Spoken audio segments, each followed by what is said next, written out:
नमस्कार सभी को। आज हम सुनने वाले हैं क्लास 10th की हिंदी की बुक संचयन का चैप्टर 1 जिसका नाम है हरिहर काका और जिसे लिखा है श्री मिथिलेश्वर ने।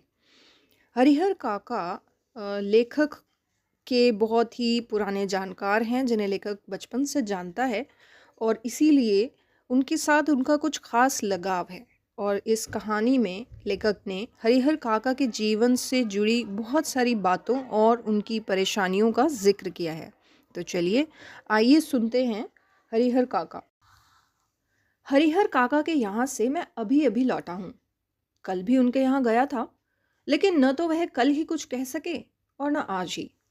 दोनों दिन उनके पास मैं देर तक बैठा रहा, लेकिन उन्होंने कोई बातचीत नहीं की। जब उनकी तबीयत के बारे में पूछा तब उन्होंने सिर उठाकर एक बार मुझे देखा, फिर सिर झुकाया तो दोबारा मेरी ओर नहीं देखा। हालांकि उनकी एक ही नज़र बहुत कुछ कह गई। जिन यंत्रणाओं के बीच वह घिरे थे और जिस मनःस्थिति में जी रहे थे, उसमें आंखें ही बहुत कुछ कह देती हैं। मुंह खोलने की ज़रूरत ही नहीं पड़ती। अब इस गद्य में एक शब्द आया है यंत्रणाओं, जिसका मतलब है यातनाओं, कष्ट। इस गद्य से हमें ये पता चलता है कि लेखक जब हरिहर काका से मिलकर आता है, 2 दिन से लगातार वो उनसे मिलने जा रहा है, लेकिन हरिहर काका उनसे बात नहीं कर रहे हैं। लेकिन उनकी आंखें देखकर ही लेखक को ये समझ में आ रहा है कि वो कितने दुख भरे दौर से गुजर रहे हैं। उनकी आंखें ये बता रही हैं कि इस वक्त जो उनका समय चल रहा है वो बहुत ही खराब है और जिसे सहना उनके लिए बहुत ही मुश्किल हो रहा है। तो चलिए आगे बढ़ते हैं। हरिहर काका की जिंदगी से मैं बहुत गहरे में जुड़ा हूँ। अपने गांव में जिन चंद लोगों को मैं सम्मान देता हूँ, उनमें हरिहर काका भी एक हैं। हरिहर काका के प्रति मेरी आसक्ति के अनेक व्यावहारिक और वैचारिक कारण हैं। उनमें प्रमुख कारण 2 हैं। एक तो यह कि हरिहर काका मेरे पड़ोस में रहते हैं और दूसरा कारण यह कि मेरी माँ बताती है हरिहर काका बचपन में मुझे बहुत दुलार करते थे, अपने कंधे पर बैठाकर घुमाया करते थे। एक पिता अपने बच्चे को जितना प्यार करता है, उससे कहीं ज्यादा प्यार हरिहर काका मुझे करते थे। और जब मैं सयाना हुआ तब मेरी पहली दोस्ती हरिहर काका के साथ ही हुई। हरिहर काका ने भी जैसे मुझसे दोस्ती के लिए ही इतनी उम्र तक प्रतीक्षा की थी। माँ बताती हैं कि मुझसे पहले गांव में किसी अन्य से उनकी इतनी गहरी दोस्ती नहीं हुई थी। वह मुझसे कुछ भी नहीं छिपाते थे, खूब खुलकर बातें करते थे। लेकिन फिलहाल मुझसे भी कुछ कहना उन्होंने बंद कर दिया है। उनकी इस स्थिति ने मुझे चिंतित कर दिया है, जैसे कोई नाव बीच मझधार में फंसी हो और उस पर सवार लोग चिल्लाकर भी अपनी रक्षा न कर सकते हों, क्योंकि उनकी चिल्लाहट दूर तक फैले सागर के बीच उठती गिरती लहरों में विलीन हो जाने के अतिरिक्त कर ही क्या सकती है। मौन होकर जल समाधि लेने के अतिरिक्त कोई दूसरा विकल्प नहीं। लेकिन मन इसे मानने को कतई तैयार नहीं। जीने की लालसा की वजह से बेचैनी और छटपटाहट बढ़ गई हो, कुछ ऐसी ही स्थिति के बीच हरिहर काका घिर गए हैं। अब इस गद्य से हमें ये पता चलता है कि लेखक हरिहर काका को बचपन से जानता है, इसलिए क्योंकि उसकी माँ ने उसे ये बताया कि जब वो बहुत छोटा था तभी से हरिहर काका ने उसके साथ दोस्ती की और गांव के किसी भी और बच्चे से उनकी इतनी गहरी दोस्ती नहीं हुई थी जितनी उनकी लेखक से हुई थी, और इसीलिए लेखक का लगाव हरिहर काका से बहुत था। लेकिन आजकल जो हालात हैं उनमें हरिहर काका लेखक से इतना लगाव होने के बावजूद भी उससे बात नहीं कर रहे हैं, जिससे ये साफ पता चलता है कि उनकी स्थिति इतनी खराब है कि वो बहुत कुछ कहना चाहते हैं पर कह नहीं पा रहे हैं, क्योंकि उन्हें अब ऐसा लगता है कि शायद उन्हें बात कहने से कोई फायदा नहीं होने वाला है। इस गद्य में भी कुछ शब्द ऐसे हैं जिनके मतलब हम जान लेते हैं, जैसे कि आसक्ति। आसक्ति यानी लगाव, यानी लेखक का हरिहर काका से लगाव और हरिहर काका का लेखक से लगाव। अगला शब्द है सयाना। सयाना का मतलब समझदार, जैसे सब कहते हैं कि बड़े होकर सब समझदार हो जाते हैं, तो सयाना मतलब समझदार या बड़ा होना। अगला शब्द है मझधार। मझधार मझधार मतलब जैसे नदी के बीच में या कोई जल प्रवाह है, यानी जल बह रहा है उसके बीच में, उसको मझधार कहते हैं। और इसमें मझधार शब्द का प्रयोग क्यों हुआ है? क्योंकि इसमें हरिहर काका की स्थिति को ऐसा बताया गया है कि जैसे कोई नाव मझधार में फंस जाती है और उस पर जो बैठे हुए लोग होते हैं वो चीखने चिल्लाने के बावजूद भी अपनी रक्षा नहीं कर सकते, क्योंकि उनकी बात को सुनने के लिए कोई होता ही नहीं है। एक और शब्द है इसमें विलीन। विलीन का अर्थ है लुप्त होना, यानी कि बिल्कुल ही गायब हो जाना, डिसअपीयर हो जाना। और ये शब्द यहाँ क्यों प्रयोग हुआ है? यहाँ लिखा है कि उनकी चिल्लाहट दूर तक फैले सागर के बीच उठती गिरती लहरों में विलीन हो जाने के अतिरिक्त कर ही क्या सकती है। यानी जब लोग ऐसी जगह पर चिल्ला रहे हों जहां उनकी आवाज़ दूर तक जाकर गायब हो जाए, डिसअपीयर हो जाए, कोई सुने ही नहीं, ख़त्म हो जाए, तो वहाँ पर उन्हें चिल्लाने का कोई फ़ायदा नहीं है। और यही स्थिति हरिहर काका की थी। एक और शब्द है यहाँ विकल्प। विकल्प का मतलब है अल्टरनेट, दूसरा उपाय। यानी यहाँ पर इसका प्रयोग ऐसा हुआ है, मौन होकर जल समाधि लेने के अतिरिक्त कोई दूसरा विकल्प नहीं। यानी जब मझधार में फंसे लोगों को ऐसा लगने लगता है कि उनके चिल्लाने के बावजूद कोई उनकी मदद के लिए नहीं आएगा, तो अंत में वो यही सोचने लगते हैं कि अब हमें शांत रहकर जल समाधि ले लेनी चाहिए, इसके अलावा कोई और विकल्प नहीं है, कोई और चारा नहीं है। ठीक है, चलिए आगे बढ़ते हैं। हरिहर काका के बारे में मैं सोचता हूँ तो मुझे लगता है कि वह यह समझ नहीं पा रहे हैं कि कहें तो क्या कहें। अब कोई ऐसी बात नहीं जिसे कहकर वह हल्का हो सके, कोई ऐसी उक्ति नहीं जिसे कहकर वे मुक्ति पा सकें। हरिहर काका की स्थिति में मैं भी होता तो निश्चय ही इस गूंगेपन का शिकार हो जाता। अब इस गद्य में लेखक ये कह रहे हैं कि उनको ऐसा लगता है कि हरिहर काका ये समझ ही नहीं पा रहे हैं कि अब इस स्थिति में वो क्या कहें, ऐसा क्या है, ऐसा क्या वो कहें, ऐसा क्या करें जिससे कि वो थोड़े हल्के हो जाएं। ऐसा कोई तरीका नहीं जिससे कि उन्हें मुक्ति मिल जाए।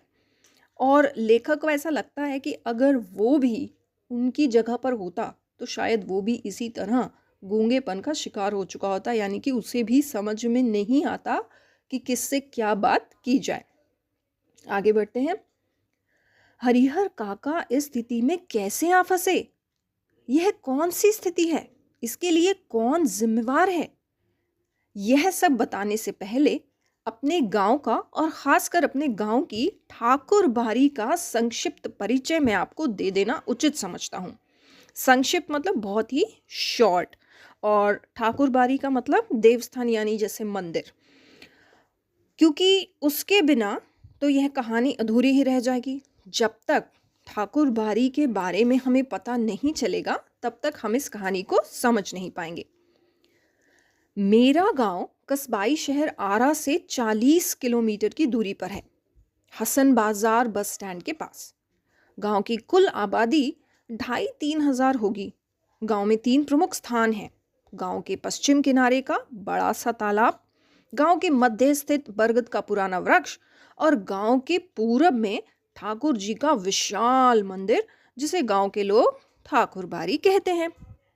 गांव में इस ठाकुर बारी की स्थापना कब हुई, यानी कब वो बनाया गया सबसे पहली बार, इसकी ठीक ठीक जानकारी किसी को नहीं।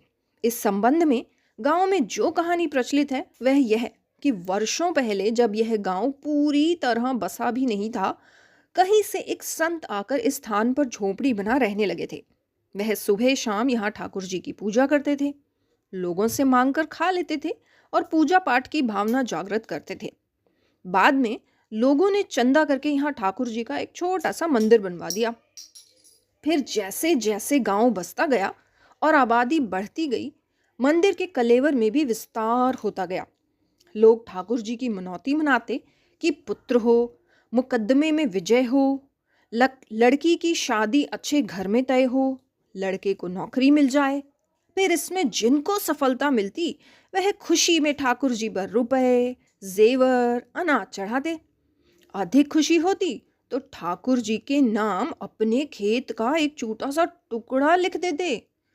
और यह परंपरा आज तक जारी है, यानी कि ये ट्रेडिशन आज भी चल रहा है कि जब भी लोग उस मंदिर में जाकर कोई मन्नत मांगते हैं या कोई विश मांगते हैं और वो पूरी हो जाती है तो खुश होकर लोग वहाँ बहुत सारी डोनेशंस देते हैं। अधिकांश लोगों को विश्वास है कि उन्हें अच्छी फसल होती है तो ठाकुर जी की कृपा से, मुकद्दमे में उनकी जीत हुई तो ठाकुर जी के चलते, लड़की की शादी इसलिए जल्दी तय हो गई क्योंकि ठाकुर जी को मनौती मनाई गई थी। लोगों के इस विश्वास का ही यह परिणाम है कि गांव की अन्य चीजों की तुलना में ठाकुर बाड़ी का विकास 1000 गुना अधिक हुआ है। अब तो यह गांव ठाकुर बाड़ी से ही पहचाना जाता है। यह ठाकुर बाड़ी न सिर्फ मेरे गांव का कि बल्कि एक मेरे गांव की एक बड़ी और विशाल ठाकुर बाड़ी है, बल्कि पूरे इलाके में इसकी जोड़ की दूसरी ठाकुर बाड़ी नहीं। तो अब आपको पता चल गया होगा कि ठाकुर बाड़ी का जिक्र यहाँ पर लेखक ने क्यों किया है, क्योंकि ठाकुर बाड़ी ही एक वो स्थान है जहाँ से ये कहानी शुरू हुई और जिसकी वजह से ये कहानी शुरू हुई। तो अब आगे और जानते हैं कि ठाकुर बाड़ी से जुड़ी हुई और कौन सी महत्वपूर्ण जानकारी इस पाठ में दी हुई है। ठाकुर बाड़ी के नाम पर 20 बीघे खेत हैं। धार्मिक लोगों की एक समिति है जो ठाकुर बाड़ी की देखरेख और संचालन के लिए प्रत्येक 3 साल पर एक महंत और एक पुजारी की नियुक्ति करती है। तो यहाँ ठाकुर बाड़ी की देखरेख और संचालन मतलब चलाने के लिए, उस जगह को चलाने के लिए, मंदिर को चलाने के लिए नियुक्ति करती है। किसकी नियुक्ति? एक महंत की नियुक्ति करती है और एक पुजारी की नियुक्ति करती है। नियुक्ति मतलब सिलेक्शन करना, जैसे बहुत सारे लोग होते हैं उनमें से एक महंत और एक पुजारी जो पूजा करेगा और महंत जो पुजारी से भी एक स्टेप ऊपर है, जो पूरे मंदिर का, पूरे ठाकुर बाड़ी का देख रेख करेगा कि वहाँ सब कुछ ठीक ठाक चल रहा है या नहीं। उसके बाद ठाकुर बाड़ी का काम लोगों के अंदर ठाकुर जी के प्रति भक्ति भावना पैदा करना तथा धर्म से विमुख हो रहे लोगों को रास्ते पर लाना है। ठाकुर बाड़ी में भजन कीर्तन की आवाज बराबर गूंजती रहती है। गांव जब भी बाढ़ या सूखे की चपेट में आता है, ठाकुर बाड़ी के अहाते में तंबू लग जाता है। लोग और ठाकुर बाड़ी के साधु संत अखंड हरि कीर्तन शुरू कर देते हैं। अखंड मतलब बिना रुके, कई दिनों तक लगातार। इसके अतिरिक्त गांव में किसी भी पर्व त्योहार की शुरुआत ठाकुर बाड़ी से ही होती है। मतलब गांव में कोई भी त्योहार होता है या कोई भी इवेंट होता है, कोई प्रोग्राम होता है, तो सबसे पहले उसकी शुरुआत ठाकुर बाड़ी से ही होती है। होली में सबसे पहले गुलाल ठाकुर जी को ही चढ़ाया जाता है। दिवाली का पहला दीप ठाकुर बाड़ी में ही जलता है। जन्म, शादी और जनेऊ के अवसर पर अन्न वस्त्र की पहली भेंट ठाकुर जी के नाम की जाती है। ठाकुर बाड़ी के ब्राह्मण साधु व्रत कथाओं के दिन घर घर घूमकर कथा वाचन करते हैं, यानी कि घर घर जाकर कथाएं सुनाते हैं। लोगों के खलिहान में जब फसल की दवनी होकर अनाज की ढेरी तैयार हो जाती है, तब ठाकुर जी के नाम अगम निकाल कर ही लोग अनाज अपने घर ले जाते हैं। अब फसल की दवनी क्या होती है? फसल को जब निकालते हैं, जैसे गेहूं की फसल है, उसमें गेहूं को जो निकालते हैं उसका जो प्रोसेस होता है उसको दवनी कहते हैं। और अगम क्या होता है? अगम का मतलब होता है जैसे कि कोई खाना बना है, कोई मील बनी है, कोई फीस्ट बनी है और उसको खाने से पहले सबसे पहला निवाला भगवान के लिए निकाल कर भगवान को चढ़ाना, उसको अगौम कहते हैं। जैसे आप लोगों ने देखा भी होगा कि जब भी कोई रिलीजियस प्रोग्राम होता है किसी के भी घर में, तो जो भी प्रसाद बनता है उसका सबसे पहला जो भोग होता है वो भगवान को लगाया जाता है, उसके बाद बाकी लोग उसे खाते हैं, तो उसी को अगौम कहते हैं। अब ठाकुर बाड़ी के साथ अधिकांश लोगों का बहुत ही घनिष्ठ संबंध है। मन और तन दोनों स्तर पर, यानी कि मन से तो लोग जुड़े ही हैं, तन से भी जुड़े हैं, यानी कि वहाँ पर जाकर सेवा भी खूब करते हैं। कृषि कार्य से अपना बचा हुआ समय वे ठाकुर बाड़ी में ही बिताते हैं। ठाकुर बाड़ी में साधु संतों का प्रवचन सुनकर और ठाकुर जी का दर्शन कर वे अपना यह जीवन सार्थक मानने लगते हैं। सार्थक मतलब सफल, मतलब फ्रूटफुल, वर्थ इट। उन्हें यह महसूस होता है कि ठाकुर बाड़ी में प्रवेश करते ही वे पवित्र हो जाते हैं। उनके पिछले सारे पाप अपने आप खत्म हो जाते हैं। अब इस गद्य में दो शब्द हैं, घनिष्ठ और प्रवचन। तो घनिष्ठ का मतलब होता है गहरा, बहुत ही गहरा रिश्ता है लोगों का ठाकुर बाड़ी से, मन से भी और तन से भी। और दूसरा शब्द है प्रवचन। प्रवचन का मतलब होता है भाषण या फिर उपदेश, जैसे हम कोई भाषण देते हैं। प्रवचन शब्द आपने बहुत बार सुना होगा, जो साधु संत होते हैं उनके प्रोग्राम्स में प्रवचन होते हैं, तो वो प्रवचन। अब हम आगे जानते हैं थोड़ा सा कि हरिहर काका का ठाकुर बाड़ी से कैसे कनेक्ट है। अब यहाँ लिखा है परिस्थितिवश इधर हरिहर काका ने ठाकुर बाड़ी में जाना बंद कर दिया है। परिस्थितिवश मतलब ऐसी कोई परिस्थिति आ गई, ऐसी कोई सिचुएशन आ गई जिसकी वजह से हरिहर काका ने ठाकुर बाड़ी में जाना बंद कर दिया है। पहले वो जाते थे, बहुत जाते थे, लेकिन आजकल वो बिल्कुल भी नहीं जा रहे हैं। तो ऐसा कुछ तो हुआ ठाकुर बाड़ी में जिसकी वजह से हरिहर काका वहाँ नहीं जा रहे हैं। ठीक है, आगे जानते हैं। पहले वह अक्सर ही ठाकुर बाड़ी में जाते थे और मन बहलाने के लिए कभी कभी मैं भी ठाकुर बाड़ी में जाता हूँ, लेकिन वहाँ के साधु संत मुझे फूटी आंखों नहीं सुहाते। काम धाम करने में उनकी कोई रुचि नहीं। ठाकुर जी को भोग लगाने के नाम पर दोनों जून हलवा पूड़ी खाते हैं और आराम से पड़े रहते हैं। उन्हें अगर कुछ आता है तो सिर्फ बात बताना आता है। यानी जो लेखक है, अगर ऐसा कोई प्रश्न आता है कि लेखक के ठाकुर बाड़ी के बारे में क्या विचार हैं, या वहाँ पर जो पुजारी हैं, जो महंत हैं, उनके बारे में क्या विचार हैं, तो इस गद्य से हमें ये पता चलता है कि लेखक के विचार उनके बारे में बिल्कुल भी अच्छे नहीं हैं, क्योंकि लेखक को ऐसा लगता है कि ये लोग सिर्फ पूजा पाठ करने वाला ही काम करते हैं, उसके अलावा पूरे दिन बैठे रहते हैं, बातें करते हैं या आराम करते हैं, और मंदिर में प्रसाद के नाम पर जो हलवा पूड़ी खीर या और अच्छा अच्छा खाना बनता है उसको खाते हैं। तो लेखक के विचार में वे लोग कोई ख़ास काम नहीं करते और उन्हें, यानी लेखक को, वो बिल्कुल भी पसंद नहीं है। अब हरिहर काका के बारे में जानते हैं, यानी उनके परिवार में कौन कौन है। हरिहर काका 4 भाई हैं, सबकी शादी हो चुकी है। हरिहर काका के अलावा सबके बाल बच्चे हैं। बड़े और छोटे भाई के लड़के काफ़ी सयाने हो गए हैं, यानी बड़े हो गए हैं। 2 की शादियां हो गई हैं। उनमें से एक पढ़ लिख कर शहर के किसी दफ्तर में क्लर्की करने लगा है। लेकिन हरिहर काका की अपनी देह से कोई औलाद नहीं, यानी कि हरिहर काका का अपना कोई भी बच्चा नहीं है। भाइयों में हरिहर काका का नंबर दूसरा है। औलाद के लिए उन्होंने 2 शादियां की, लंबे समय तक प्रतीक्षारत रहे, लेकिन बिना बच्चा जने उनकी दोनों पत्नियां स्वर्ग सिधार गईं, यानी उनकी मृत्यु हो गई।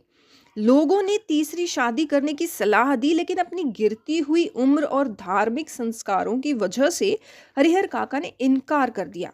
वह इत्मीनान और प्रेम से अपने भाइयों के परिवार के साथ रहने लगे, क्योंकि उन्हें ऐसे लगने लगा कि उनके परिवार में इतने सब लोग हैं, भाई हैं, उनकी पत्नियां हैं, उनके बच्चे हैं, तो इतना भरा पूरा परिवार है, तो आराम से उनकी ज़िंदगी कट जाएगी। हरिहर काका के परिवार के पास कुल 60 बीघे खेत हैं। प्रत्येक भाई के हिस्से 15 बीघे पड़ेंगे।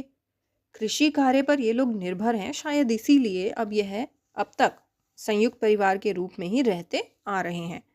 अब अगर वो 4 भाई 60 बीघे को 15-15 बीघा कर देंगे तो उसका एरिया कम हो जाएगा। इसलिए वे लोग एक साथ रहकर इतने बड़े एरिया पर खेती कर रहे हैं क्योंकि उससे उनको प्रॉफिट भी ज़्यादा होता है और उनकी इनकम अच्छी हो जाती है। हरिहर काका के तीनों भाइयों ने अपनी पत्नियों को यह सीख दी थी कि हरिहर काका की अच्छी तरह सेवा करें, समय पर उन्हें नाश्ता खाना दें, किसी बात की तकलीफ न होने दें। कुछ दिनों तक तो वे हरिहर काका की खोज खबर लेती रहीं, फिर उन्हें कौन पूछने वाला। ठहर चौका लगाकर पंखा झलते हुए अपने मर्दों को अच्छे अच्छे व्यंजन खिलाती, यानी अपने हस्बैंड्स को तो खूब अच्छा अच्छा खाना खिलाती वो। हरिहर काका के आगे तो बची खुची चीजें आती। कभी कभी तो हरिहर काका को रूखा सूखा खाकर ही संतोष करना पड़ता। अब इस गद्य से ये पता चलता है कि हरिहर काका खेतों पर काम करने नहीं जाते थे क्योंकि वो घर में सबसे बड़े थे अब, और जो बाकी भाई थे वो लोग यंग थे, एनर्जेटिक थे, तो वो जाते थे और हरिहर काका घर पर ही रहते थे या कभी कभी ठाकुर बाड़ी जाते होंगे। तो अब उनके जो भाई थे तीनों बाकी, उन्होंने अपनी वाइफ्स को ये कहा था कि आप इनका खूब ख्याल रखोगे, खूब खिलाओगे पिलाओगे। और ऑब्वियसली वो इसलिए कहा होगा क्योंकि हरिहर काका के हिस्से की ज़मीन भी भाइयों के पास थी और उस पर जो भी काम हो रहा था जिसकी वजह से जो इनकम आती थी वो भी उन्हीं के पास आती थी। तो इसीलिए उन्होंने अपनी पत्नियों से कहा हुआ था कि आप हरिहर काका का, यानी हमारे बड़े भाई का, खूब अच्छे से ध्यान रखना। अब कुछ दिन तक तो जो उनकी पत्नियां थी वो बहुत अच्छे से उनका ध्यान रखती रहीं, सेवा करती रहीं, खिलाती पिलाती रही, पर कुछ समय के बाद धीरे धीरे उन्होंने उसे कम किया। और उसके बाद कभी कभी तो ऐसा होता था कि अपने हस्बैंड्स को तो बहुत अच्छा अच्छा खाना खिला देती थी, लेकिन हरिहर काका के लिए कुछ जो भी बचा खुचा बचता था वो उन्हें दे देती थी, और कभी कभी तो रूखा सूखा यानी कि बासी खाना भी उन्हें मिलता था। लेकिन कर भी क्या सकते थे, अब हरिहर काका को घर में रहना है उन सब के साथ और सब पका पकाया चाहिए, तो उनको संतोष करना पड़ता था। खैर, अगर कभी हरिहर काका की तबीयत खराब हो जाती तो वह मुसीबत में पड़ जाते। इतने बड़े परिवार के रहते हुए भी कोई उन्हें पानी देने वाला तक नहीं। सभी अपने कामों में मशगूल, मशगूल का मतलब व्यस्त यानी बिजी। पूरा घर, सारे लोग अपने अपने काम में बिजी। किसी को फुर्सत नहीं कि उनके पास बैठकर कुछ बातें कर ले या उनका हालचाल पूछ ले या देख ले कि वो कैसे हैं। अब बच्चे जो थे वो या तो पढ़ लिख रहे होते या धमा चौकड़ी मचाते। मर्द खेतों पर गए रहते। औरतें हाल पूछने भी नहीं आती। दालान के कमरे में अकेले पड़े हरिहर काका को स्वयं उठकर अपनी ज़रूरतों की पूर्ति करनी पड़ती। ऐसे वक्त अपनी पत्नियों को याद कर कर के हरिहर काका की आंखें भर आती, यानी रोना आ जाता। भाइयों के परिवार के प्रति मोह भंग की शुरुआत इन्हीं क्षणों में हुई थी। यानी अपने भाइयों के का जो परिवार था उसके प्रति मोह भंग, यानी कि एक जो उनका लगाव था अपने परिवार से, उसके लोगों से, वो धीरे धीरे टूटने लगा था, ब्रेक होने लगा था। क्यों? क्योंकि इन्हीं चीज़ों पर उन्हें गुस्सा भी आता था, बुरा भी लगता था कि कोई उनके पास बैठता नहीं, कोई उनसे बात नहीं करता, कोई उनका हालचाल नहीं पूछता, कोई उन्हें अच्छे से खाना नहीं देता। तो इन्हीं सब चीज़ों को सोच सोचकर धीरे धीरे उनके मन में कहीं वो सीड्स डेवलप होने लगे थे, पनपने लगे थे, जिससे कि उनका प्यार अपने परिवार के लिए धीरे धीरे कम हो रहा था। और फिर एक दिन तो विस्फोट ही हो गया, यानी वो जो गुस्सा उन्होंने अपने मन में दबा रखा था वो बाहर निकल आया। उस दिन हरिहर काका की सहन शक्ति जवाब दे गई। उन्होंने सोचा बस बहुत हो गया। उस दिन क्या हुआ था? उस दिन ये हुआ था कि उस दिन शहर में क्लर्की करने वाला भतीजे का एक दोस्त गांव आया था। उसी के आगमन के उपलक्ष्य में, यानी कि उसके आने के वजह से जिससे वो आया है, तो उसके वेलकम में 2-3 तरह की सब्जी बनाई गई थी। चटनी बनाई गई, रायता बनाया गया और भी बहुत सारी चीज़ें बनाई गई थी। तो बीमारी से उठे हरिहर काका का मन स्वादिष्ट भोजन के लिए बेचैन था। मन ही मन उन्होंने अपने भतीजे के दोस्त की सराहना की, जिसके बहाने उन्हें अच्छी चीज़ें खाने को मिलने वाली थी। लेकिन बातें बिल्कुल विपरीत हुई, यानी कि बात तो बिल्कुल उल्टी हुई। उनको तो ये लगा था कि चलो अच्छा है, कोई गेस्ट आ रहा है तो मुझे भी अच्छा-अच्छा खाने को मिल जाएगा, लेकिन हुआ उसका उल्टा। यानी सबों ने खाना खा लिया, उनको कोई पूछने तक नहीं आया। उनके तीनों भाई खाना खाकर खलिहान में चले गए, यानी खेतों में चले गए। दवनी हो रही थी, मतलब वही गेहूं की, जो गेहूं को इकट्ठा करने का प्रोसेस होता है उसको दवनी कहते हैं। तो इसीलिए वो लोग जल्दी से खाना खाकर चले गए। और वो इस बात के प्रति निश्चिंत थे कि हरिहर काका को तो पहले ही खिला दिया गया होगा। वो जब घर आते थे तो वो पूछते भी नहीं थे, क्योंकि उन्हें ऐसा लगता था कि भैया बड़े हैं तो उनको पहले खाना मिल गया होगा, इसलिए वो खाना खाकर चले गए। अब अंत में हरिहर काका ने स्वयं दालान के कमरे से निकल हवेली में प्रवेश किया। अब जब बहुत देर हो गई खाने का इंतज़ार करते करते और उनके पास खाना नहीं आया, तो उन्होंने सोचा कि चलो भाई खुद ही उठकर देखता हूँ कि क्या हो रहा है। तब उनके छोटे भाई की पत्नी ने रूखा सूखा खाना लाकर उनके सामने परोस दिया। और उस खाने में क्या था? भात। भात यानी कि चावल, खिचड़ी जैसे चावल, मट्ठा यानी कि लस्सी और अचार। अब बस हरिहर काका के बदन में तो जैसे आग लग गई। उन्होंने थाली उठाकर बीच आंगन में फेंक दी। झन की आवाज के साथ आंगन में थाली गिरी, भात बिखर गया। विभिन्न घरों में बैठी लड़कियां, बहुएं सब एक ही साथ बाहर निकल आई।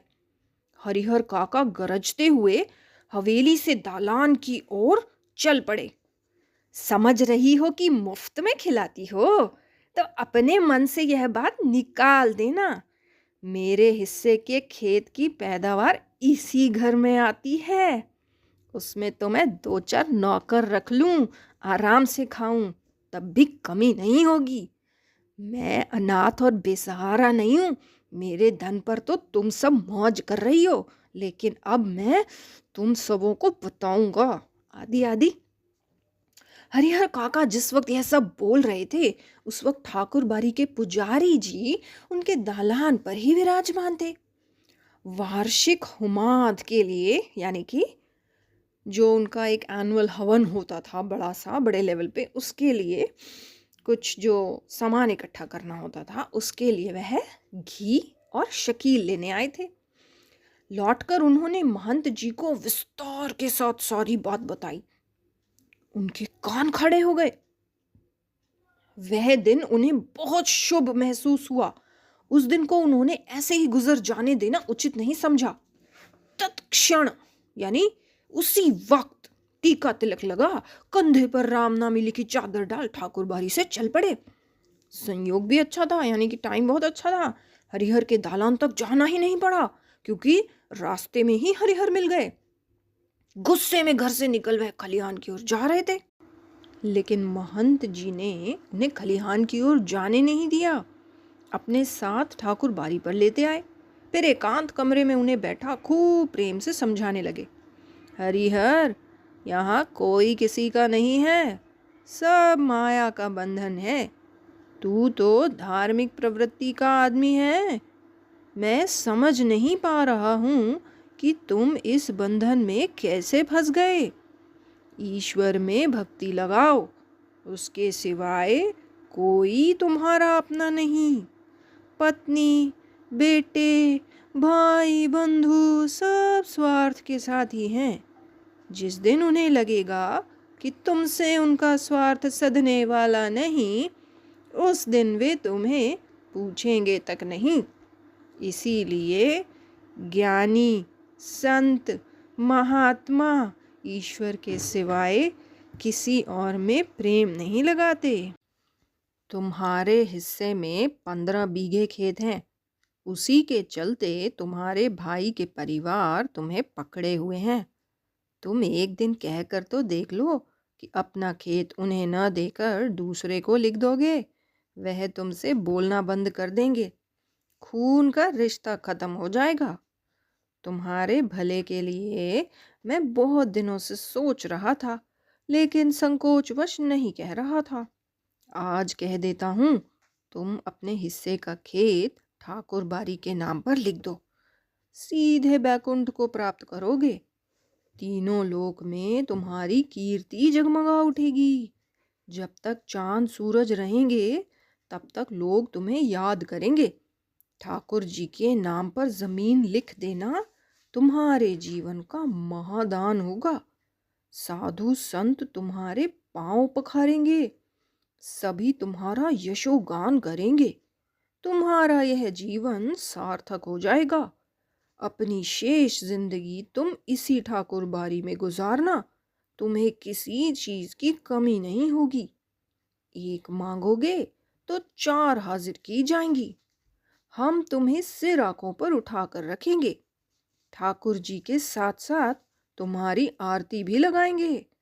भाई का परिवार तुम्हारे लिए कुछ नहीं करेगा। पता नहीं पूर्व जन्म में तुमने कौन सा पाप किया था कि तुम्हारी दोनों पत्नियां अकाल मृत्यु को प्राप्त हुई। तुमने औलाद का मुंह तक नहीं देखा। अपना यह जन्म तुम अकारथ न जाने दो। ईश्वर को एक भर दोगे तो 10 भर पाओगे। मैं अपने लिए तो तुमसे मांग नहीं रहा हूं। तुम्हारा यह लोक और परलोक दोनों बन जाएं, इसकी राह मैं तुम्हें बता रहा हूं। तो सुना आपने दोस्तों, इस गद्य के द्वारा जो महंत जी हैं वो हरिहर काका को इस बात के लिए मनाने की कोशिश कर रहे हैं कि किसी तरह से वे अपनी ज़मीन ठाकुर बाड़ी के नाम लिख दें। और ऐसा करने के लिए वो उन्हें तरह तरह के लालच दे रहे हैं, जैसे कि अगर वो अपनी ज़मीन ठाकुर बाड़ी के नाम कर देंगे तो वो हमेशा के लिए ठाकुर बाड़ी में ही रह सकते हैं। भगवान के साथ साथ उनकी भी आरती उतारी जाएगी, उनके लिए खाने पीने की कोई कमी नहीं होगी। वो एक मांगेंगे तो उन्हें 4 चीज़ें हाजिर की जाएंगी। तो इस तरह से महंत जी पूरा पूरा प्रयास कर रहे हैं कि किसी भी तरह हरिहर काका अपनी ज़मीन ठाकुर बाड़ी के नाम लिख दें। अब इस गद्य में एक दो तीन शब्द हैं। पहला है हुमाद, वार्षिक हुमाद। इसका मतलब है हवन में प्रयुक्त होने वाली सामग्री, यानी हवन में जो भी हम सामान डालते हैं उसे हुमाद कहते हैं।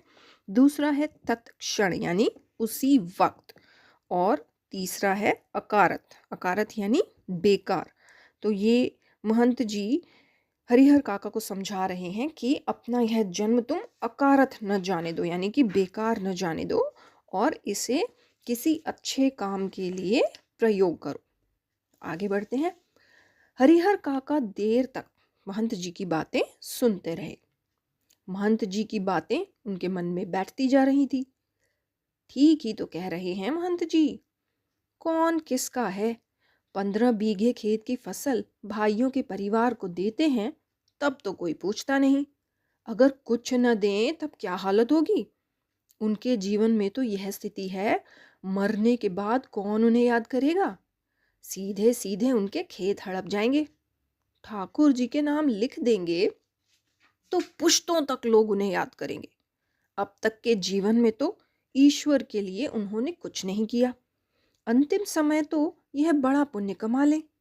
लेकिन यह सोचते हुए भी हरिहर काका का मुंह खुल नहीं रहा था। भाई का परिवार तो अपना ही होता है, उनको न देखकर ठाकुर बाड़ी में दे देना उनके साथ धोखा और विश्वासघात होगा। अपनी बात समाप्त कर महंत जी प्रतिक्रिया जानने के लिए हरिहर की ओर देखने लगे। उन्होंने मुंह से तो कुछ नहीं कहा, लेकिन उनके चेहरे के परिवर्तित भाव महंत जी की अनुभवी आंखों से छिपे न रह सके। अपनी सफलता पर महंत जी को बहुत खुशी हुई। उन्होंने सही जगह वार किया है। इसके बाद उसी वक्त ठाकुर बाड़ी के 2 सेवकों को बुलाकर आदेश दिया कि एक साफ सुथरे कमरे में पलंग पर बिस्तरा लगाकर उनके आराम का इंतजाम करें। फिर तो महंत जी के कहने में जितना समय लगा था उससे कम समय में ही सेवकों ने हरिहर काका के मना करने के बावजूद उन्हें एक सुंदर कमरे में पलंग पर जा लिटाया। और महंत जी, उन्होंने पुजारी जी को यह समझा दिया कि हरिहर के लिए विशेष रूप से भोजन की व्यवस्था करें। हरिहर काका को महंत जी एक विशेष उद्देश्य से ले गए थे, इसीलिए ठाकुर बाड़ी में चहल पहल शुरू हो गई। तो सुना आपने किस तरह महंत जी ने अपनी चिकनी चुपड़ी बातों में हरिहर काका को लपेटकर उन्हें इस बात के लिए राज़ी कर लिया कि वे उनके साथ चलकर ठाकुरबाड़ी में रुकें, और इससे पहले कि वो कुछ सोच पाते उन्होंने वहाँ उनके रहने का इंतज़ाम भी करवा दिया। और अब महंत जी को पूरा पूरा विश्वास था कि आज नहीं तो कल हरिहर काका अपनी ज़मीन ठाकुरबाड़ी के नाम लिख ही देंगे। लेकिन होना तो कुछ और ही था। तो चलिए आगे सुनते हैं। इधर शाम को हरिहर काका के भाई जब खलिहान से लौटे तब उन्हें इस दुर्घटना का पता चला। पहले तो अपनी पत्नियों पर वे खूब बरसे, फिर एक जगह बैठकर चिंतामग्न हो गए, यानी परेशान हो गए। हालांकि गांव के किसी व्यक्ति ने भी उनसे कुछ नहीं कहा था। महंत जी ने हरिहर काका को क्या क्या समझाया है इसकी भी जानकारी उन्हें नहीं थी, लेकिन इसके बावजूद उनका मन शंकालु और बेचैन हो गया। दरअसल बहुत सारी बातें ऐसी होती हैं जिनकी जानकारी बिना बताए ही लोगों को मिल जाती है। अब शाम गहराते गहराते हरिहर काका के तीनों भाई ठाकुरबाड़ी पहुंचे। वो तो पहुंचना ही था। उन्होंने हरिहर काका को वापस घर चलने के लिए कहा। इससे पहले कि हरिहर काका कुछ कहते, महंत जी बीच में आ गए। आज हरिहर को यहीं रहने दो, बीमारी से उठा है, इसका मन अशांत है, ईश्वर के दरबार में रहेगा तो शांति मिलेगी। लेकिन भाई उन्हें घर ले जाने के लिए जिद करने लगे।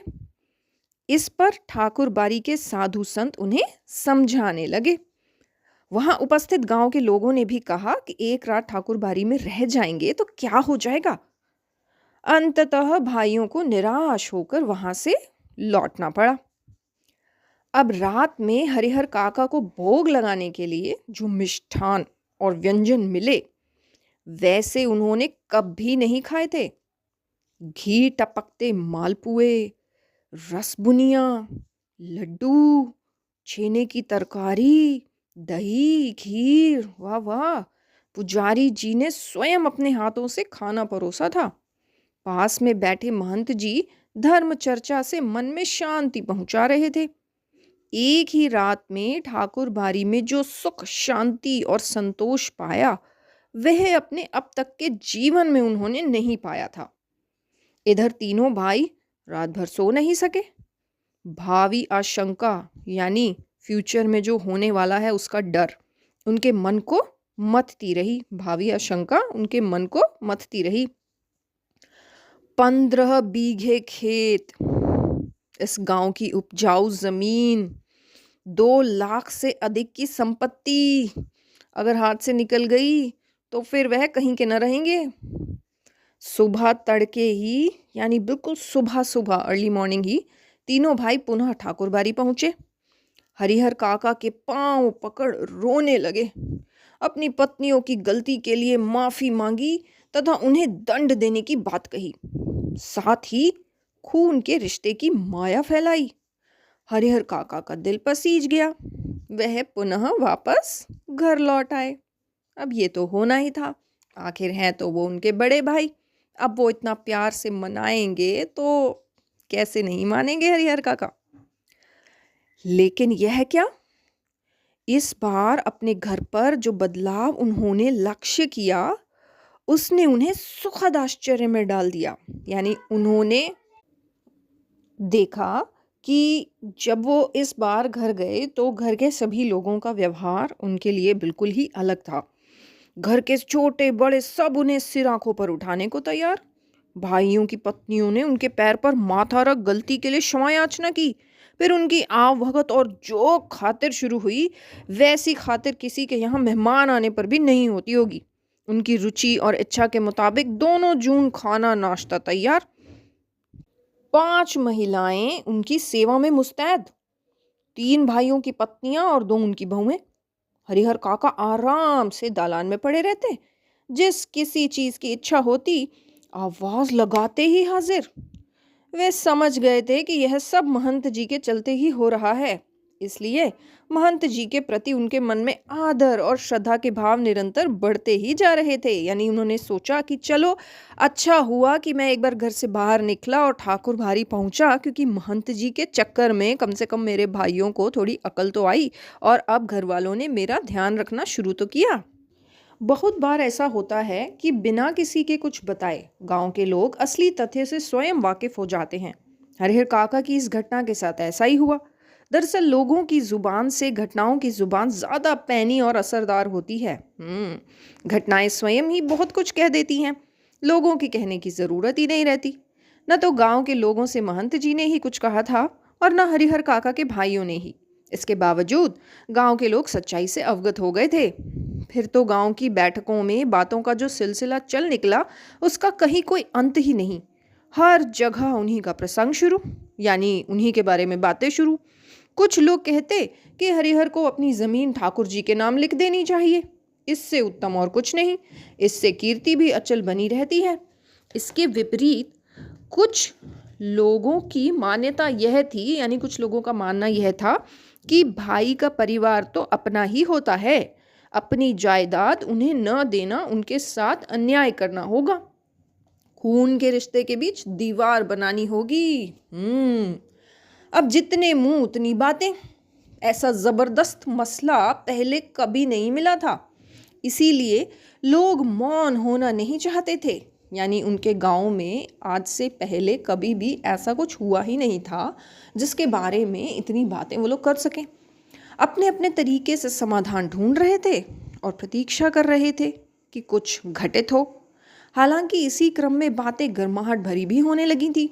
लोग प्रत्यक्ष और परोक्ष रूप से दो वर्गों में बंटने लगे थे। कई बैठकों में दोनों वर्गों के बीच आपस में तू तू मैं भी होने लगी। एक वर्ग के लोग चाहते थे कि हरिहर अपने हिस्से की जमीन ठाकुर बारी के नाम लिख दें। तब यह ठाकुर बारी न सिर्फ इलाके की सबसे बड़ी ठाकुर बारी होगी, बल्कि पूरे राज्य में इसका मुकाबला कोई दूसरी ठाकुर बारी नहीं कर सकेगी। इस वर्ग के लोग धार्मिक संस्कारों के लोग हैं, साथ ही किसी न किसी रूप में ठाकुर बारी से जुड़े हैं। असल में सुबह शाम जब ठाकुर बारी को भोग लगाया जाता है, तब साधु संतों के साथ गांव के कुछ पेटू और चटोर किस्म के लोग प्रसाद पाने के लिए वहां जुट जाते हैं। ये लोग इसी वर्ग के हिमायती हैं। दूसरे वर्ग में गांव के प्रगतिशील विचारों वाले लोग तथा वैसे किसान हैं जिनके यहाँ हरिहर जैसे औरत मर्द पल रहे होते हैं। गांव का वातावरण तनावपूर्ण हो गया था और लोग कुछ घटित होने की प्रतीक्षा करने लगे थे। तो अब तक हमें ये पता चलता है इस कहानी से कि हरिहर काका की जो ज़मीन थी उसको हड़पने के लिए ठाकुर बारी के महंत और हरिहर काका के भाइयों के बीच में एक मौन युद्ध शुरू हो गया था। यानी दोनों ही अपने अपने तरीके से हरिहर काका को इस बात के लिए राज़ी करने पर लगे हुए थे कि किसी तरह से वो ज़मीन उनके नाम हो जाए और वो उसके मालिक बन जाएं। तो चलिए फिर अब आगे देखते हैं क्या हुआ। इधर भावी आशंकाओं को मद्देनज़र रखते हुए हरिहर काका के भाई उनसे यह निवेदन करने लगे कि वे अपनी ज़मीन उन्हें लिख दें। देखा, उनके सिवाय उनका और अपना है ही कौन। इस विषय पर हरिहर काका ने एकांत में मुझसे काफ़ी देर बात की, यानी लेखक से काफ़ी देर बात की। अंततः हम इस निष्कर्ष पर पहुँचे कि जीते जी अपनी जायदाद का स्वामी किसी और को बनाना ठीक नहीं होगा। अब निष्कर्ष का मतलब परिणाम, यानी कि बहुत देर लेखक ने और हरिहर काका ने आपस में बातचीत की और फिर वो इस नतीजे पर पहुँचे कि हरिहर काका को अभी फ़िलहाल अपनी ज़मीन किसी के भी नाम नहीं करनी चाहिए, क्योंकि एक बार ज़मीन अगर किसी के नाम हो गई तो इस बात की कोई गारंटी नहीं है कि उन्हें वही सब सहूलियतें और फैसिलिटीज़ मिलेंगी जो अभी फ़िलहाल उन्हें मिलने लगी हैं। चाहे वह अपना भाई हो या मंदिर का महंत ही क्यों ना हो, हमें अपने गांव और इलाके के वे कुछ लोग याद आए जिन्होंने अपनी ज़िंदगी में ही अपनी जायदाद अपने उत्तराधिकारियों या किसी अन्य को लिख दी थी, लेकिन इसके बाद उनका जीवन कुत्ते का जीवन हो गया, न घर का न घाट का। कोई उन्हें पूछने वाला नहीं रहा। हरिहर काका बिल्कुल अनपढ़ व्यक्ति हैं, फिर भी इस बदलाव को उन्होंने समझ लिया और यह निश्चय किया कि जीते जी किसी को ज़मीन नहीं लिखेंगे। अपने भाइयों को समझा दिया, मर जाऊंगा तो अपने आप मेरी ज़मीन तुम्हें मिल जाएगी, ज़मीन लेकर तो जाऊंगा नहीं, इसीलिए लिखवाने की क्या ज़रूरत। अब उधर महंत जी भी हरिहर काका की टोह में रहने लगे, यानी कि मौका ढूंढने लगे कि कब हरिहर काका से बात हो पाए और वो उन्हें फिर से परसुएड कर पाए उनकी ज़मीन हड़पने के लिए। जहाँ कहीं एकांत पाते कह उठते, विलंब न करो हरिहर, शुभ काम में देर नहीं करते, चलकर ठाकुर जी के नाम ज़मीन बय कर दो, यानी कि ज़मीन अपनी वसीयत में लिख दो कि वो ठाकुर बारी के नाम है। फिर पूरी जिंदगी ठाकुर बारी में राज करो, मरोगे तो तुम्हारी आत्मा को ले जाने के लिए स्वर्ग से विमान आएगा, देवलोक को प्राप्त करोगे। लेकिन हरिहर काका न हाँ कहते और न ना। ना कहकर वे महंत जी को दुखी नहीं करना चाहते थे, क्योंकि भाई के परिवार से जो सुख सुविधाएं उन्हें मिल रही थी वे महंत जी की कृपा से ही। और हाँ तो उन्हें कहना है नहीं, क्योंकि अपनी ज़िंदगी में अपनी ज़मीन उन्हें किसी को नहीं लिखनी। इस मुद्दे पर अब वे जागरूक हो गए थे, अवेकन्ड सिटीजन। पर बीते समय के अनुसार महंत जी की चिंताएं बढ़ती जा रही थी। जाल में फंसी चिड़िया पकड़ से बाहर हो गई थी। महंत जी इस बात को सह नहीं पा रहे थे। महंत जी को लग रहा था कि हरिहर धर्म संकट में पड़ गया है। एक ओर वह चाहता है कि ठाकुर बारी को लिख दूं, किंतु दूसरी ओर भाई के परिवार के माया मोह में बंध जाता है। इस स्थिति में हरिहर का अपहरण कर जबरदस्ती उससे लिखवाने के अतिरिक्त दूसरा कोई विकल्प नहीं। बाद में हरिहर स्वयं राजी हो जाएगा। तो सुना आपने, अब महंत जी का दिमाग किस तरफ काम करने लगा था कि अगर सीधी उंगली से घी नहीं निकल रहा है तो उंगली टेढ़ी करनी पड़ेगी। यानी अगर हरिहर काका सीधे सीधे अपनी ज़मीन ठाकुर बारी के नाम नहीं लिखते हैं तो वे उन्हें किडनैप कर लेंगे और उनसे ज़बरदस्ती ज़मीन के कागज़ों पर साइन करा लेंगे या अंगूठा लगवा लेंगे, और उसके बाद तो फिर धीरे धीरे हरिहर काका अपने आप मान ही जाएंगे। अब आगे बढ़ते हैं। महंत जी लड़ाकू और दबंग प्रकृति के आदमी हैं। यहाँ हमें महंत जी के बारे में पता चल रहा है। अपनी योजना को कार्य रूप में परिणत करने के लिए वह जी जान से जुट गए। हालांकि यह सब गोपनीयता का निर्वाह करते हुए ही वह कर रहे थे। हरिहर काका के भाइयों को इसकी भनक तक नहीं थी। यानी ये जो बात महंत जी सोच रहे थे कि अगर हरिहर काका सीधे सीधे नहीं माने तो वो उन्हें किडनैप कर लेंगे और फिर उनके साइन करवा लेंगे ज़बरदस्ती, ये सब उनका अभी एक सीक्रेट प्लान चल रहा था, जिसके बारे में कभी अभी तक किसी को कोई भी खबर नहीं थी। बात अभी हाल ही की है। आधी रात के आसपास ठाकुर बारी के साधु संत और उनके पक्षधर भाला, गणासा और बंदूक से लैस एकाएक हरिहर काका के दालान पर आ धमके। हरिहर काका के भाई इस अप्रत्याशित यानी आकस्मिक सडन एकदम से आकस्मिक हमले के लिए तैयार नहीं थे। इससे पहले कि वे जवाबी कार्रवाई करें और गुहार लगाकर अपने लोगों को जुटाएं, तब तक आक्रमणकारी उनको पीठ पर लादकर चंपत हो गए। गांव में किसी ने ऐसी घटना नहीं देखी थी, ना सुनी ही थी। सारा गांव जाग गया। शुभ चिंतक तो उनके यहाँ जुटने लगे, लेकिन अन्य लोग अपने दालान और मकान की छतों पर जमा होकर आहट लेने और बातचीत करने लगे। हरिहर काका के भाई लोगों के साथ उन्हें ढूंढने निकले। उन्हें लगा कि यह महंत का ही काम है। वे मय दल बल ठाकुर बारी जा पहुँचे। वहाँ खामोशी और शांति नजर आई। रोज की भांति ठाकुर बारी का मुख्य फाटक बंद था। वातावरण में रात का सन्नाटा और सूनापन व्याप्त मिला। उन्हें लगा यह काम महंत का नहीं, बाहर के डाकुओं का है। वे तो हरजाने की मोटी रकम लेकर ही हरिहर काका को मुक्त करेंगे। यानी जब हरिहर काका के भाई ठाकुर बारी पहुंचे तो उन्होंने क्या देखा कि वहाँ पर तो बिल्कुल शांति है, बिल्कुल ऐसा सन्नाटा है जैसे कि वहाँ सब शांति से सो रहे हैं। इसलिए उनको ऐसा लगा कि ये काम महंत जी का नहीं है, बल्कि ये किन्हीं डाकुओं का काम है जो उन्हें उठाकर ले गए हैं, और अब वो हरजाना यानी कि उनको छोड़ने के बदले में कुछ तो मोटी रकम, बहुत सारा पैसा लेंगे और तभी उनको छोड़ेंगे। खोज में निकले लोग किसी दूसरी दिशा की ओर प्रस्थान करते कि इसी समय ठाकुर बारी के अंदर से बातचीत करने की सम्मिलित किंतु धीमी आवाज़ सुनाई पड़ी। अब दूसरी दिशा की ओर प्रस्थान करते यानी कि दूसरी तरफ बढ़ते, उससे पहले उन्होंने क्या सुना? उन्होंने सुनी बातचीत करने की सम्मिलित, यानी कि उन्हें ऐसा लगा कि कुछ लोग अंदर इकट्ठे होकर बात कर रहे हैं लेकिन धीमी आवाज़ में। सबके कान खड़े हो गए। उन्हें यकीन हो गया कि हरिहर काका इसी में है। अब क्या सोचना, वे ठाकुर बारी का फाटक पीटने लगे। इसी समय ठाकुर बारी की छत से रोड़े और पत्थर, यानी पत्थर और रोड़े, थोड़े छोटे पत्थर, उनके ऊपर गिरने लगे। वे तितर बितर होने लगे।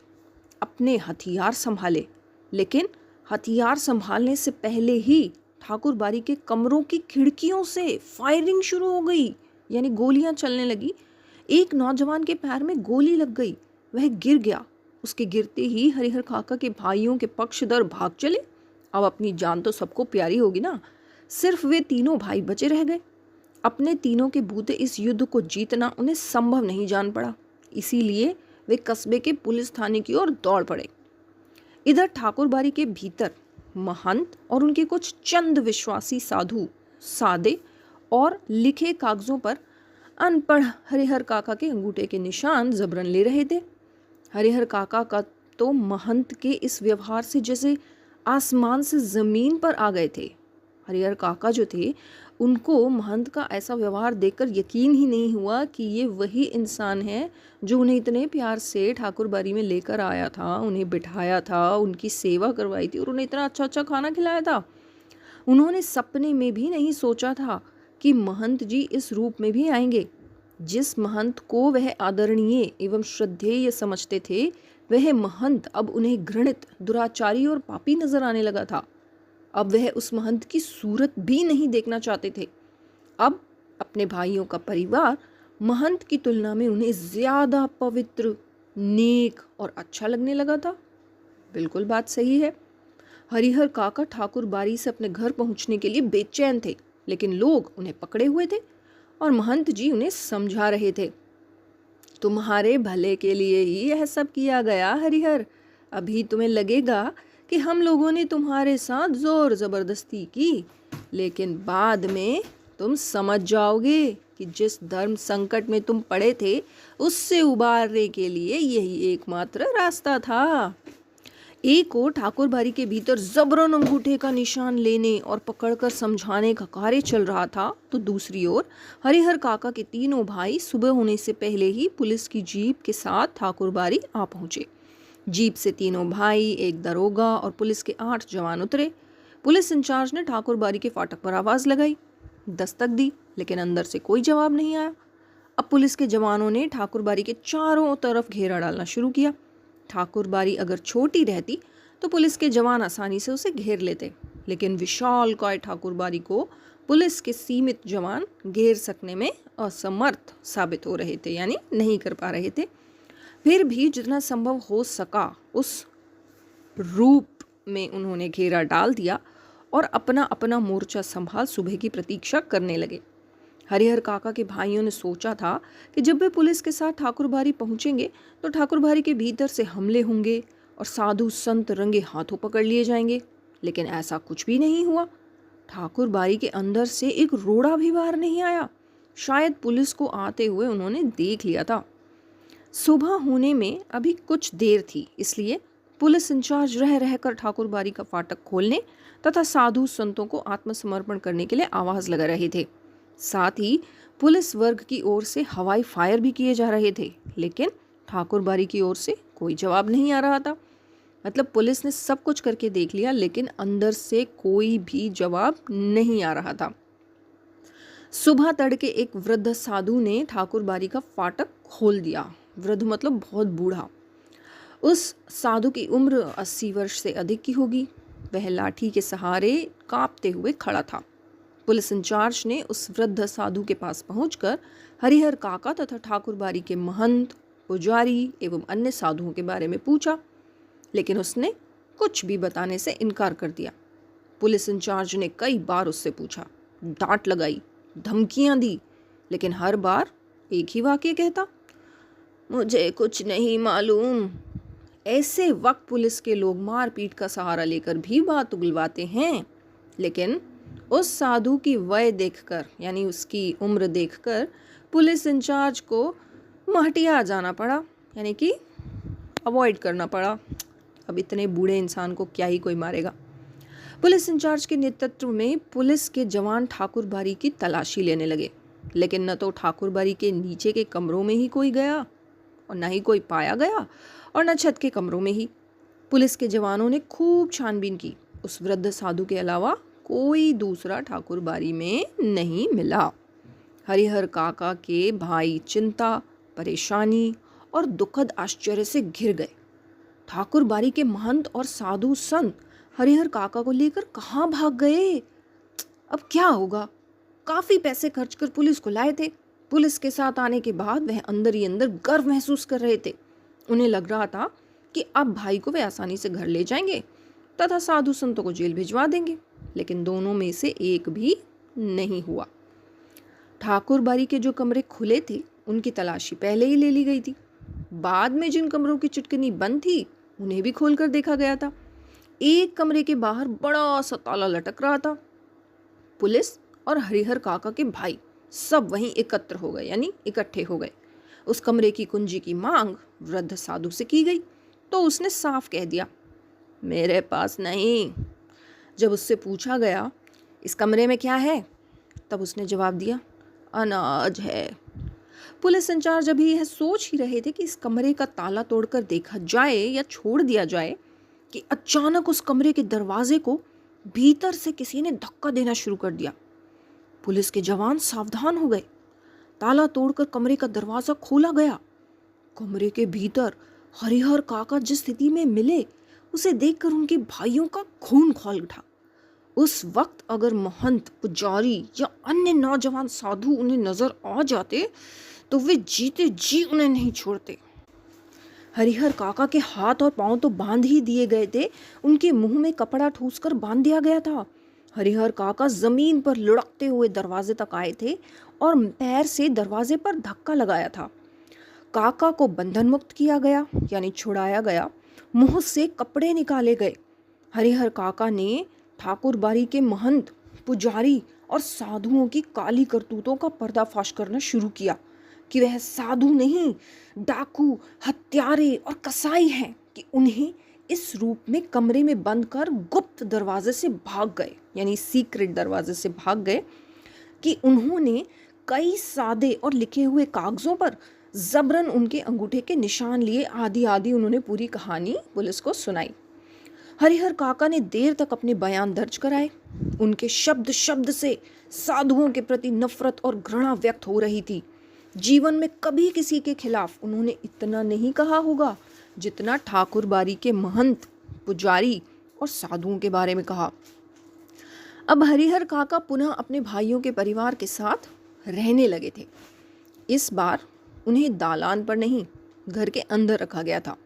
किसी बहुमूल्य वस्तु की तरह संजोकर, छिपाकर उनकी सुरक्षा के लिए रिश्ते नाते में जितने सूरमा थे सबको बुला लिया गया था, यानी जितने भी बहादुर लोग उन्हें लगते थे उन सबको उन्होंने बुला लिया था। हथियार जुटा लिए गए थे। 24 घंटे पहरे दिए जाने लगे थे। अगर किसी आवश्यक कार्यवश काका घर से बाहर गांव में निकलते तो 4-5 की संख्या में हथियारों से लैस लोग उनके आगे पीछे चलते रहते। रात में चारों तरफ से घेर कर सोते। भाइयों ने ड्यूटी बांट ली थी, आधे लोग सोते तो आधे लोग जाग कर पहरा देते रहते। अरे बाप रे, इतनी वैल्यू तो किसी वीवीआईपी को मिलती है, तो यानी हरिहर काका तो वीवीआईपी होगा इस वक्त। इधर ठाकुर बाड़ी का दृश्य भी बदल गया था। एक से एक खूंखार लोग ठाकुर बाड़ी में आ गए थे। उन्हें देखकर ही डर लगता था। गांव के बच्चों ने तो ठाकुर बाड़ी की ओर जाना ही बंद कर दिया। हरिहर काका को लेकर गांव प्रारंभ से ही 2 वर्गों में बट गया था। इस नई घटना को लेकर दोनों तरफ से प्रतिक्रियाएं व्यक्त की जाने लगी थी। और अब हरिहर काका का एक सीधे साधे और भोले किसान की अपेक्षा चतुर और ज्ञानी हो चलना ही सही था। वह महसूस करने लगे थे कि उनके भाई अचानक उनको जो आदर, सम्मान और सुरक्षा प्रदान करने लगे हैं, उसकी वजह उन लोगों के साथ उनका सगे भाई का संबंध नहीं, बल्कि उनकी जायदाद है। अन्यथा वे उनको पूछते तक नहीं। इसी गांव में जायदादहीन भाई को कौन पूछता है? हरिहर काका को अब सब नजर आने लगा था। महंत की चिकनी चुपड़ी बातों के भीतर की सच्चाई भी अब वह जान गए थे। ठाकुर जी के नाम पर अब वह अपना और अपने जैसे साधुओं का पेट पालता है। उसे धर्म और परमार्थ से कोई मतलब नहीं। निजी स्वार्थ के लिए साधु होने और पूजा पाठ करने का ढोंग रचाया है। साधु के बाने में महंत, पुजारी और उनके अन्य सहयोगी लोभी, लालची और कुकर्मी है। चल बल कल, कल यानी युक्ति बुद्धि, मतलब कुछ भी बुद्धि लगाकर कुछ भी, किसी भी तरीके से, किसी भी तरह से धन अर्जित कर बिना परिश्रम किए आराम से रहना चाहते हैं। अपने घृणित इरादों को छिपाने के लिए ठाकुर बारी को इन्होंने माध्यम बनाया है, एक ऐसा माध्यम जिस पर अविश्वास न किया जा सके। इसीलिए हरिहर काका ने मन ही मन तय कर लिया कि अब महंत को वे अपने पास फटकने तक नहीं देंगे। साथ ही अपनी जिंदगी में अपनी जायदाद भाइयों को भी नहीं लिखेंगे, अन्यथा फिर वह दूध की मक्खी हो जाएंगे। लोग निकाल कर फेंक देंगे और कोई उन्हें पूछेगा तक नहीं। बुढ़ापे का दुख बिताए नहीं बीतेगा। लेकिन हरिहर काका सोच कुछ और रहे थे और वातावरण कुछ दूसरा ही तैयार हो रहा था। ठाकुर बारी से जिस दिन उन्हें वापस लाया गया था, उसी दिन से उनके भाई और रिश्ते नाते के लोग समझाने लगे थे कि विधिवत अपनी जायदाद वे अपने भतीजों के नाम लिख दें। वह जब तक ऐसा नहीं करेंगे तब तक महंत की गिद्ध दृष्टि उनके ऊपर लगी रहेगी। सिर पर मंडरा रहे तूफान से मुक्ति पाने के लिए उनके समक्ष अब यही एकमात्र रास्ता है। अब बताओ, महंत जी के वहाँ से जिस चक्कर में वो छूट कर आए, उसी चीज़ के पीछे अब उनके भाई पड़ गए। उन्हें ये तरह तरह से समझाने लगे कि भाई जायदाद इधर हमारे नाम कर दो तो तुम बचे रहोगे, फिर तुम्हें कोई कुछ नहीं कर पाएगा। सुबह दोपहर शाम रात गए तक यही चर्चा। लेकिन हरिहर काका साफ नकार जाते, कहते मेरे बाद तो मेरी जायदाद इस परिवार को स्वतः मिल जाएगी, इसीलिए लिखने का कोई अर्थ नहीं। महंत ने अंगूठे के जो जबरन निशान लिए हैं उनके खिलाफ तो हमने मुकदमा किया ही है ना। भाई जब समझाते समझाते हार गए तब उन्होंने डांटना और दबाव देना शुरू किया। लेकिन काका इस रास्ते भी राजी नहीं हुए। स्पष्ट कह दिया कि अपनी जिंदगी में वह नहीं लिखेंगे। बस एक रात उनके भाइयों ने वही रूप धारण कर लिया जो रूप महंत और उनके सहयोगियों ने धारण किया था। हरिहर काका को अपनी आंखों पर विश्वास नहीं हुआ।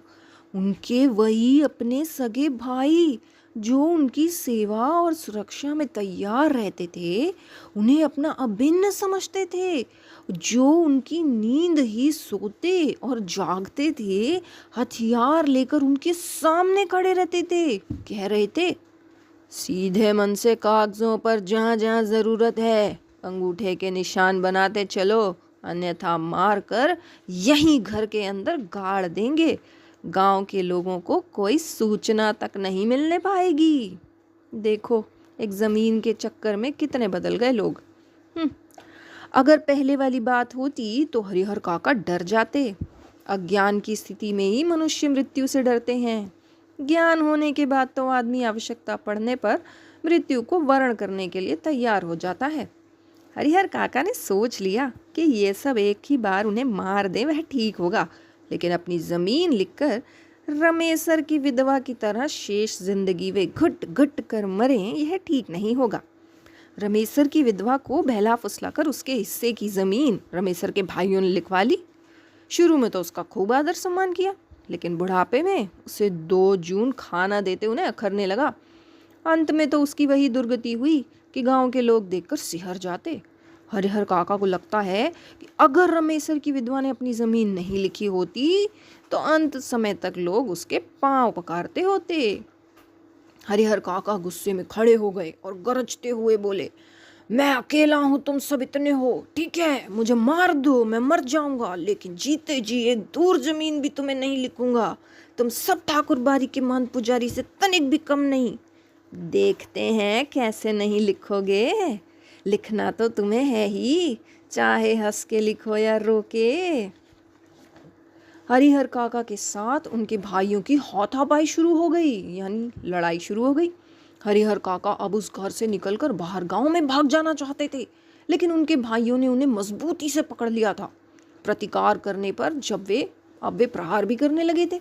अकेले हरिहर कई लोगों से जूझ सकने में असमर्थ थे। फलस्वरूप उन्होंने अपनी रक्षा के लिए खूब जोर जोर से चिल्लाना शुरू कर दिया। अब भाइयों को चेत आया कि मुंह तो उन्होंने पहले ही बंद कर देना चाहिए था। उन्होंने तत्क्षण उन्हें पटक उनके मुंह में कपड़ा ठूस दिया, लेकिन ऐसा करने से पहले ही काका की आवाज गांव में पहुंच गई। टोला पड़ोस के लोग दालान में जुटने लगे। ठाकुरदारी के पक्षधरों के माध्यम से तत्काल यह खबर महंत जी तक भी चली गई थी, लेकिन वहां उपस्थित हरिहर काका के परिवार और रिश्ते नाते के लोग गांव के लोगों को समझा देते कि अपने परिवार का निजी मामला है, इससे दूसरों को क्या मतलब। लेकिन महंत जी ने वह तत्परता और फुर्ती दिखाई जो काका के भाइयों ने भी नहीं दिखाई थी। वह पुलिस की जीप के साथ कदम के। पुलिस आने के बाद निजी मामले का सवाल ही खत्म हो गया। घर तलाशी शुरू हुई। फिर हरिहर काका को उससे भी बदतर हालत में बरामद किया, जिस हालत में ठाकुर बारी से उन्हें बरामद किया गया था। बंधन मुक्त होने और पुलिस की सुरक्षा पाने के बाद उन्होंने बताया कि उनके भाइयों ने उनके साथ बहुत जुल्म अत्याचार किया है, कि जबरन अनेक कागजों पर उनके अंगूठे के निशान लिए हैं, कि उन्हें खूब मारा पीटा है, कि उनकी कोई भी दुर्गति बाकी नहीं छोड़ी है, कि अगर और थोड़ी देर तक पुलिस नहीं आती तो वह उन्हें जान से मार देते। हरिहर काका के पीठ, माथे और पांव पर कई जगह जख्म के निशान उभर आए थे। वह बहुत घबराए हुए से लग रहे थे, कांप रहे थे। अचानक गिरकर बेहोश हो गए। मुंह पर पानी छींटकर उन्हें होश में लाया गया। भाई और भतीजे तो पुलिस आते ही चंपत हो गए थे। पुलिस की पकड़ में रिश्ते के 2 व्यक्ति आए। रिश्ते के शेष लोग भी फरार हो गए थे। हरिहर काका के साथ घटी घटनाओं में यह अब तक की सबसे अंतिम घटना है। इस घटना के बाद काका अपने परिवार से एकदम अलग रहने लगे हैं। उनकी सुरक्षा के लिए राइफलधारी पुलिस के 4 जवान मिले हैं। हालांकि इसके लिए उनके भाइयों और महंत की ओर से काफ़ी प्रयास किए गए हैं। असल में भाइयों को चिंता थी कि हरिहर अकेले रहने लगेंगे, तब ठाकुरबाड़ी के महंत अपने लोगों के साथ आकर पुनः उन्हें ले भागेंगे। और यही चिंता महंत जी को भी थी कि हरिहर को अकेला और असुरक्षित पा उनके भाई पुनः उन्हें धर दबोचेंगे। इसीलिए जब हरिहर काका ने अपनी सुरक्षा के लिए पुलिस की मांग की, तब नेपथ्य में रहकर ही उनके भाइयों और महंत जी ने पैरवी लगा और पैसे खर्च कर उन्हें पूरी सहायता पहुंचाई। यह उनकी सहायता का ही परिणाम है कि एक व्यक्ति की सुरक्षा के लिए गांव में पुलिस के 4 जवान तैनात कर दिए गए हैं। जहाँ तक मैं समझता हूँ, यानी अब लेखक अपने विचार बता रहे हैं, जहाँ तक मैं समझता हूँ फिलहाल हरिहर काका पुलिस की सुरक्षा में रह ज़रूर रहे हैं, लेकिन वास्तविक सुरक्षा ठाकुरबाड़ी और अपने भाइयों की ओर से ही मिल रही है। ठाकुरबाड़ी के साधु संत और काका के भाई इस बात के प्रति पूरी तरह सतर्क हैं कि उनमें से कोई या गांव का कोई अन्य हरिहर काका के साथ जोर ज़बरदस्ती न करने पाए। साथ ही अपना सद्भाव और मधुर व्यवहार प्रकट कर पुनः उनका ध्यान अपनी ओर खींच लेने के लिए दोनों दल प्रयत्नशील हैं। यानी हरिहर काका के भाई और महंत जी, ये दोनों ही अभी तक भी अपनी तरफ से पूरी कोशिश कर रहे हैं कि हरिहर काका अपनी ज़मीन उनके नाम लिख दें। बहुत ही ढीठ हैं। अब गांव में एक नेताजी भी हैं। वह न तो कोई नौकरी करते हैं और न खेती गृहस्थी, फिर भी 12 महीने मौज उड़ाते रहते हैं। राजनीति की जादुई छड़ी उनके पास है। उनका ध्यान हरिहर काका की ओर जाता है। वह तत्काल गांव के कुछ विशिष्ट लोगों के साथ उनके पास पहुंचते हैं और यह प्रस्ताव रखते हैं कि उनकी ज़मीन में हरिहर उच्च विद्यालय नाम से एक हाई स्कूल खोला जाए। इससे उनका नाम अमर हो जाएगा, उनकी ज़मीन का सही उपयोग होगा और गांव के विकास के लिए एक स्कूल मिल जाएगा। लेकिन हरिहर काका के ऊपर तो अब कोई भी दूसरा रंग चढ़ने वाला नहीं था। नेताजी भी निराश होकर लौट आते हैं। इन दिनों गांव की चर्चाओं के केंद्र हैं हरिहर काका। आंगन, खेत, खलिहान, अलाव, बगीचे, बरगद, हर जगह उनकी ही चर्चा। उनकी घटना की तरह विचारणीय और चर्चनीय कोई दूसरी घटना नहीं। गांव में आए दिन छोटी बड़ी घटनाएं घटती रहती हैं, लेकिन काका के प्रसंग के सामने उनका कोई अस्तित्व नहीं, यानी कोई वैल्यू नहीं। गांव में जहाँ कहीं और जिन लोगों के बीच हरिहर काका की चर्चा छिड़ती है तो फिर उसका कोई अंत नहीं। लोग तरह तरह की संभावनाएं व्यक्त करते हैं। राम जाने क्या होगा, दोनों ओर के लोगों ने अंगूठे के निशान ले लिए हैं, लेकिन हरिहर ने अपना बयान दर्ज कराया है कि वे दोनों लोगों में से किसी को अपनी ज़मीन का उत्तराधिकारी नहीं मानते हैं। दोनों ओर के लोगों ने ज़बरन उनके अंगूठे के निशान लिए हैं। स्थिति में उनके बाद उनकी जायदाद का हकदार कौन होगा? लोगों के बीच बहस छिड़ जाती है। उत्तराधिकारी के कानून पर जो जितना जानता है उसे 10 गुना अधिक उगल देता है, फिर भी कोई समाधान नहीं निकलता। रहस्य खत्म नहीं होता, आशंकाएं बनी ही रहती हैं, लेकिन लोग आशंकाओं को नज़रअंदाज कर अपनी पक्षधरता शुरू कर देते हैं कि उत्तराधिकार ठाकुर बारी को मिलता तो ठीक रहता। दूसरी ओर के लोग कहते कि हरिहर के भाइयों को मिलता तो ज़्यादा अच्छा रहता। अब ठाकुर बारी के साधु संत और काका के भाइयों ने कब क्या कहा, यह खबर बिजली की तरह एक ही बार समूचे गांव में फैल जाती है। खबर झूठी है कि सच्ची, इस पर कोई ध्यान नहीं देता। जिसे खबर हाथ लगती है वह नमक मिर्च मिला उसे चटकाकर आगे बढ़ा देता है। एक खबर आती है कि महंत जी और हरिहर काका के भाई इस बात के लिए अफसोस कर रहे हैं कि अंगूठे के निशान लेने के बाद उन्होंने हरिहर काका को खत्म क्यों नहीं कर दिया। बात ही आगे नहीं बढ़ती। एक दूसरी खबर आती है कि हरिहर मरेंगे तो उन्हें अग्नि प्रदान करने के लिए ठाकुर बारी के साधु संतों और काका के भाइयों के बीच काफ़ी लड़ाई होगी। दोनों ओर से अग्नि प्रदान करने का निश्चय हो चुका है। इस संदर्भ में उनकी लाश हस्तगत करने के लिए खून की नदी बहेगी। एक तीसरी खबर आती है कि हरिहर काका की मृत्यु के बाद उनकी ज़मीन पर कब्जा करने के लिए उनके भाई अभी से तैयारी कर रहे हैं। इलाके के मशहूर डाकू बुटन सिंह से उन लोगों ने बातचीत पक्की कर ली है। हरिहर के 15 बीघे खेत में से 5 बीघे बुटन लेगा और 10 और दखल करवा देगा। इससे पहले भी इस तरह के 2-3 मामले बुटन ने निपटाए हैं। पूरे इलाके में उसके नाम की तूती बोलती है, यानी सब उसके नाम से डरते हैं। एक चौथी खबर आती है कि महंत जी ने निर्णय ले लिया है, हरिहर की मृत्यु के बाद देश के कोने कोने से साधुओं और नागाओं को वह बुलाएंगे। रहस्यात्मक और भयावनी खबरों से गांव का आकाश आच्छादित हो गया है। आच्छादित मतलब ढका हुआ। हर वक्त वहाँ यही बात चलती रहती है। दिन प्रतिदिन आतंक का माहौल गहराता जा रहा है। सबके मन में यह बात है कि हरिहर कोई अमृत पीकर आए हैं कि नहीं। आए हैं नहीं, एक न एक दिन उन्हें मरना ही है। फिर एक भयंकर तूफान की चपेट में यह गांव आ जाएगा। उस वक्त क्या होगा कुछ नहीं कहा जा सकता। यह कोई छोटी लड़ाई नहीं, एक बड़ी लड़ाई है। जाने अनजाने पूरा गांव इसकी चपेट में आएगा ही। इसीलिए लोगों के अंदर भय है और प्रतीक्षा भी। एक ऐसी प्रतीक्षा जिसे झुठलाकर भी उसके आगमन को टाला नहीं जा सकता। और हरिहर काका, वह तो बिल्कुल मौन हो अपनी जिंदगी के शेष दिन काट रहे हैं। एक नौकर रख लिया है, वही उन्हें बनाता खिलाता है।